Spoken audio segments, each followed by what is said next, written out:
we not design the building like this is the shape of the building. It's not like that, but we try to understand first what the site really is and what is the needs and how we can come up with the solution. Nah, for the solution, I agree with you. There is over development, which is maybe development will be a good if they are managed with a goodwill first. In my opinion, that people is afraid to doing like the exact rule because in their mindset it's like, oh, PBG is taking so long and it will be hard to do and we will be to fix the design first. Time frame to get a PBG is actually quite fast. If we compare to other countries in Europe, the process is actually much longer.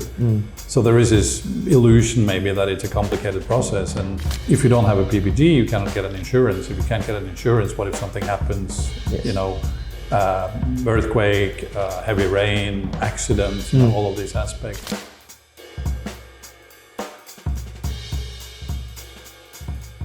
Welcome everyone to yet another episode of Seven Stones Business Talks. Today we have a distinguished guest, Mr. Ajas, as we call him, Balinese architect that we use for quite a few of our projects. And maybe we can start with a brief introduction from yourself, who you are and what you're doing in your architecture company known as Tanareka. Yeah. Tanareka. Yeah. Okay, first of all, thank you very much, Pak Terry, for having me here. So everyone, my name is Bramana Ajas, or everybody calls me Ajas. So I'm from Tanareka. I'm the director and principal architect of Tanareka. Tanareka is a studio that focusing on designing mixed-use building, which is residential mix, hospitality mix, and commercial mix, which is focused on innovation, sustainable, and contextual design. So our services range from architecture, research, and urbanism. What attracted me and us to your approach is the overall approach, because I think real estate and property, hospitality in Bali has a lot of challenges. Challenges on how they utilize space, challenges on how they deal with sometimes extreme weather, rain, sun, and so on. And then maybe also, I would say, lack of sustainability.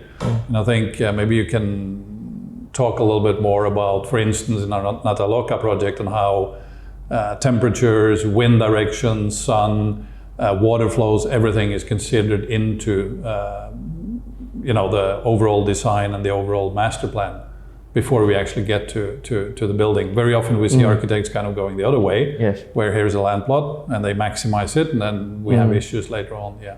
In designing a building, we usually not design as fast as possible. So the first things that we are doing, we should look at the context of the site.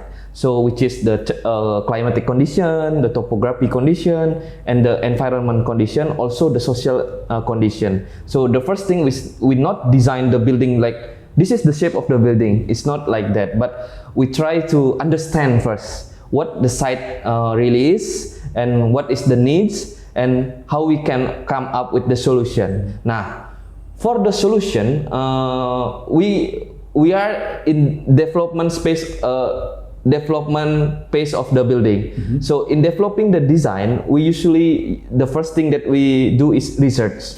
We will research about the market, the climatic condition, and the wind direction, for example, the sun penetration. We will research and we use those data to develop our design. We always base our design on evidence base, we call it. And the second thing is we use simulation tools, like for example, to achieve some sustainability, we cannot just say like, oh, this building is sustainable because the wind come from those direction. But we don't have the proof that, isn't it come from those direction?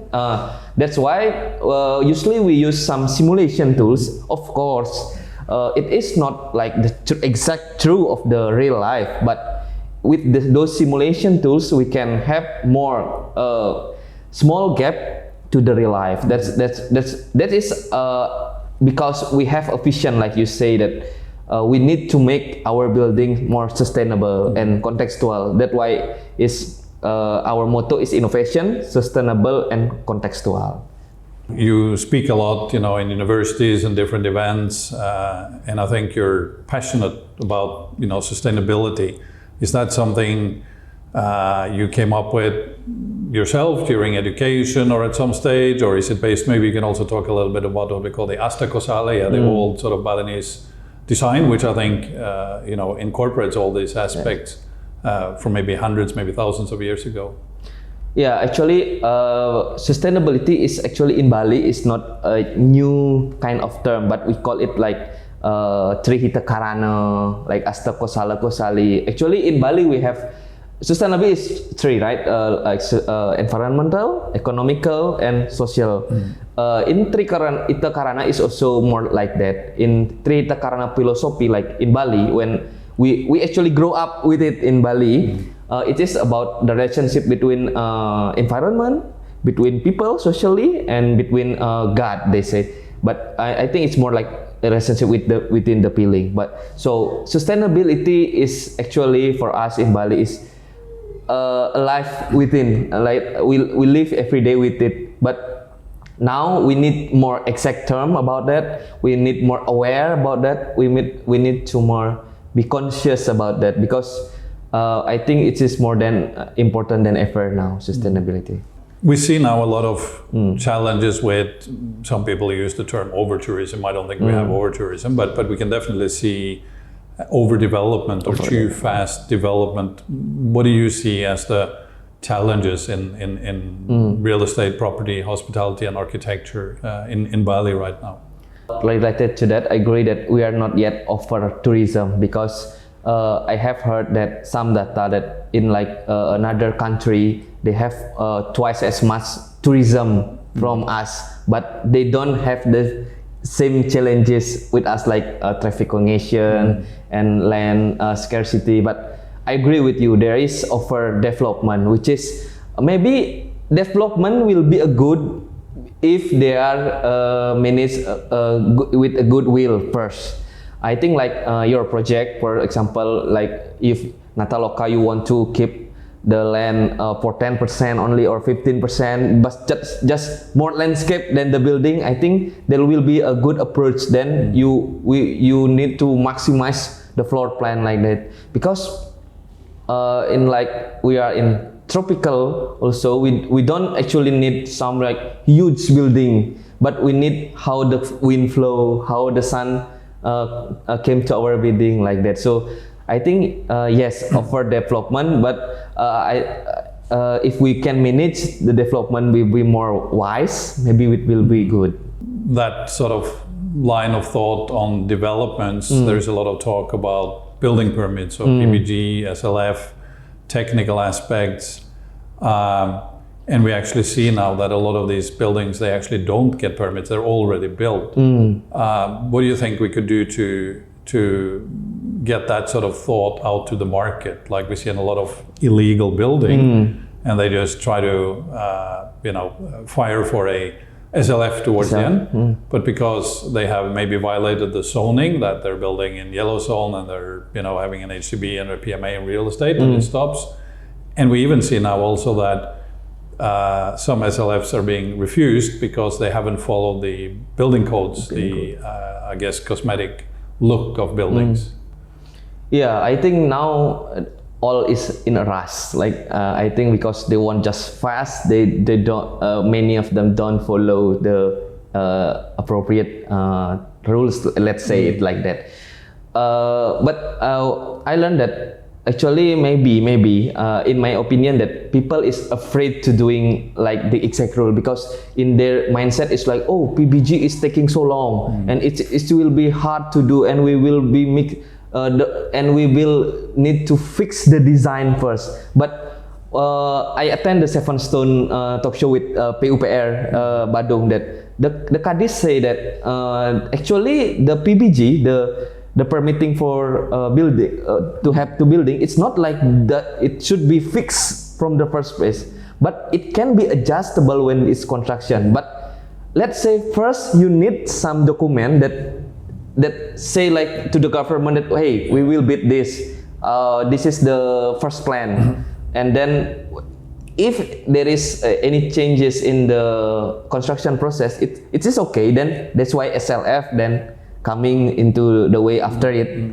But I think many people avoided to do those rules because of the perception. But I think as a good developer or a good architect, we need to educate the market that it's not as it's hard to do like a good or a true process, but we need to do the process because I think basically like the permit is based on how they want to make the environment better. It's based on a goodwill. Yeah, I think in my opinion, and I think I say to a lot of expats and foreigners in particular, that the time frame to get a PPG is actually quite fast. If we compare to other countries in Europe, the process is actually much longer. So there is this illusion maybe that it's a complicated process, and with Cadiz too, we saw this in action when actually you have complied with the 6 or 7 different components, including MEP, structure, architectural drawings, and so on. In 1 month, they actually issue the permit, but you have to be within line of what the government says. So I think there's a lot of confusion in that aspect of the market, and I think that needs to change, because if you don't have a PPG, you cannot get an insurance. If you can't get an insurance, what if something happens? Yes. You know, earthquake, heavy rain, accidents, you know, all of these aspects, and eventually then you may have built a villa, you may have spent, you know, hundreds of thousands of dollars, and you get not an SLF. You know, what do you do then? Because then you can't get a operational permit. But I heard something in another event that I joined, that the government is pushing for a license for architects based on a province. Yes. So that each province, like for instance now we're in Bali, and for you need a license that kind of verify that you understand the regulations and the ethical you know, designs and so on that you need to follow. Is that something that is happening? Because that I think would help then to push for a better compliance, that an architect puts their name to a building. Obviously that may have also liabilities and you know, help the compliance. Yeah, this is very true, Pak. So now architect have actually two legal that an architect have. The first is called it STRA. So that's basically an like a certificate that we are already eligible for designing. But STRA is not allowed us to do a project in such a specific region like Bali. For do project like in Bali, for the PBG process and the permitting process, let's say, we need to have license. We call it lisensi architect, which is I already have the license for Bali, but when I want to make another project in Lombok, for example, I need to apply the license in Lombok. Or the spirit is actually we can collaborate with the local architect, because in the basic term that the local will be know more than the national like architect. So there will be more collaboration. Also, like you say that is in the license ujian, what it's called, it like license test. They ask more about the local guidance, like Asta Kosala Kosali, you say, like what is Balinese, what concern about the perda, like that. That's make sure that the architect knows about the Balinese. And also now Ikatan Arsitek Indonesia, which is where all the architect Indonesian have organized by, have in Bali especially have a satgas, or let's say specific team to make sure the architect compliance with their legal process. Because many that people talk that they are an architect but actually don't have the license, or etc.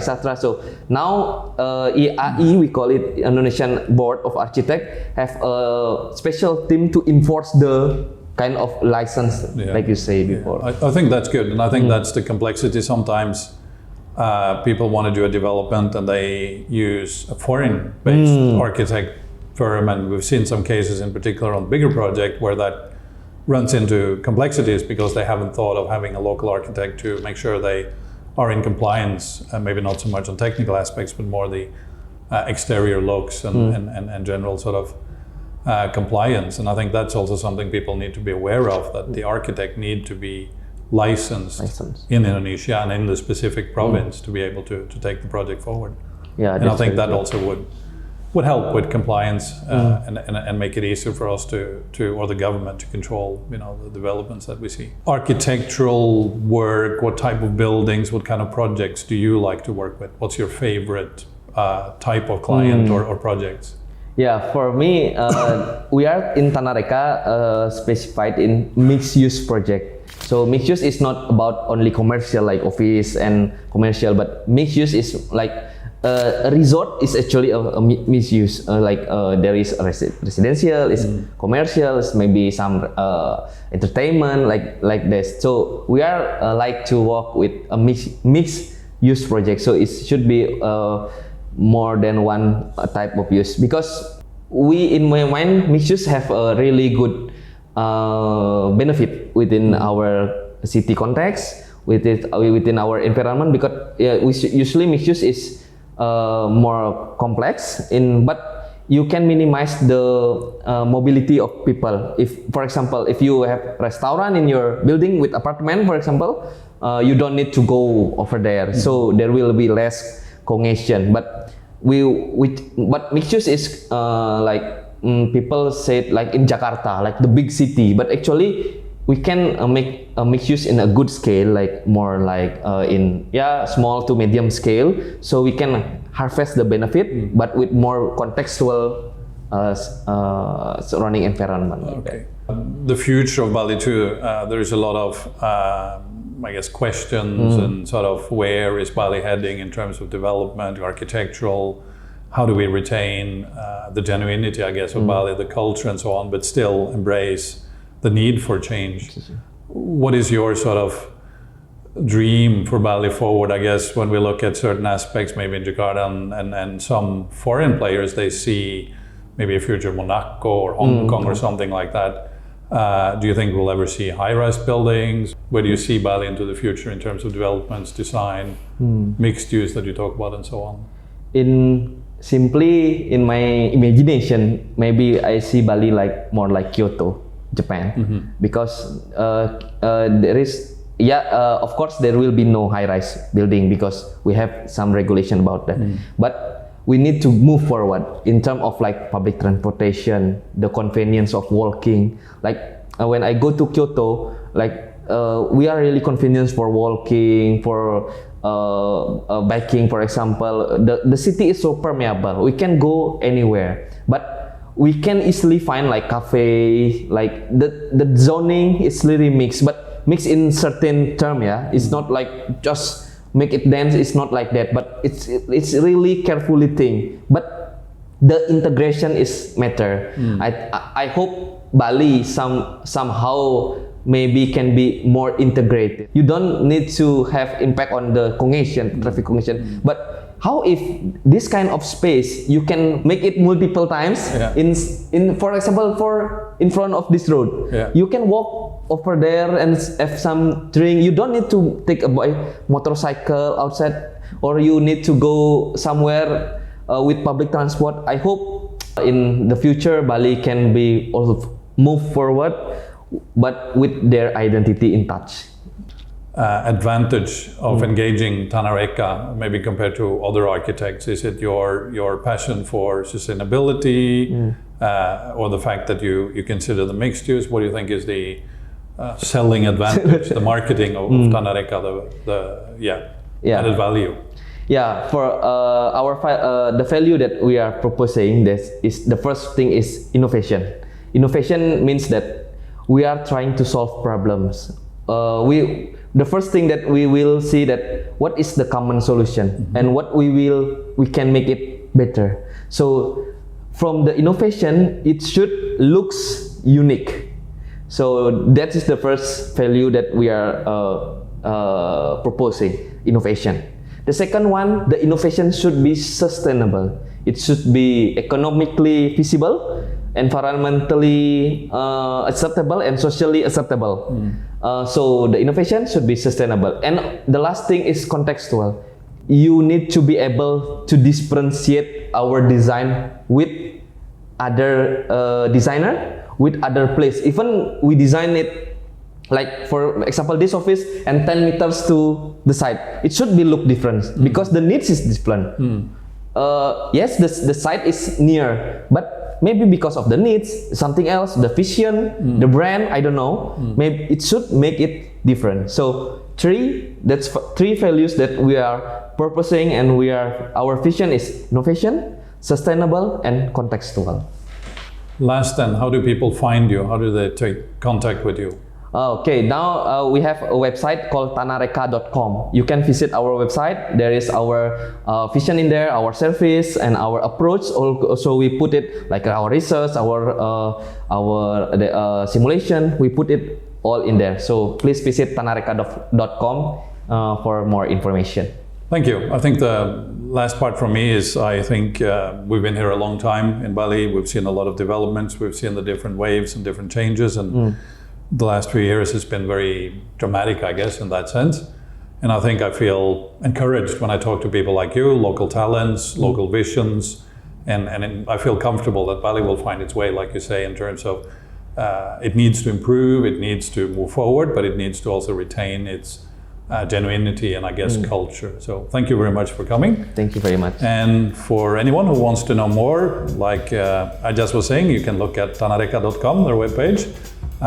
If you have any questions for Seven Stones, you may reach out to us by making a comment on this podcast, or you can contact us through our webpage, emails, whatever you find convenient.